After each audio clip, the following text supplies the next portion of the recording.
নমস্কার বন্ধুরা, cooking with Arpita চ্যানেলে তোমাদের সকলকে স্বাগত জানাচ্ছি। আমার আজকে রেসিপি হচ্ছে দই ডিম। তাই ডিমগুলোকে প্রথমে সেদ্ধ করে নিয়েছি, সেদ্ধ করে আর ভেজে নিয়ে ডিমের গাগুলো একটু একটু করে ছড়িয়ে দিয়ে চিড়ে নিয়েছি।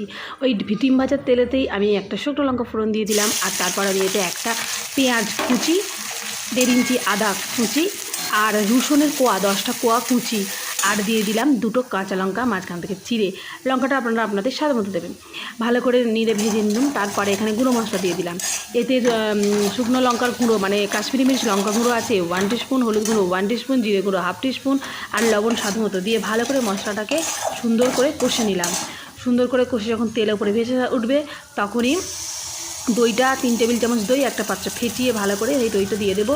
অবশ্যই গ্যাসের ফ্লেমটা তখন লোয়েতে রাখবেন। গ্যাসের ফ্লেম জ্বলে থাকলে দইটা কেটে যেতে পারে। তারপরে ভালো করে মশলাটাকে দইটাকে একসাথে সুন্দর করে কষে নেব সময় নিয়ে লো ফ্লেমে। যখন কষা হয়ে যাবে তখন শুধু বাটিটা যে দইটা ফাটানো হয়েছে যে বাটিটাতে, সেই বাটিটা দিয়ে অল্প সামান্য একটু জল দিতে হবে। তারপরে গ্রেভিটা যখন ফুটে উঠবে তখন ভাজা ডিমগুলো দিয়ে দেব।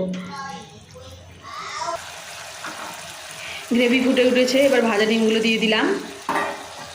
এরপর 5 মিনিট ঢাকা দিয়ে রান্না করবার পর গ্রেভি যখন একদম গায়ে গায়ে শুকিয়ে যাবে তখন এখন গায়ে গায়ে শুকিয়ে গেছে গ্রেভিটা, আর আমার দই ডিমও রেডি হয়ে গেছে।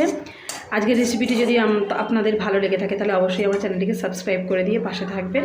দই ডিম আমার একদম রেডি।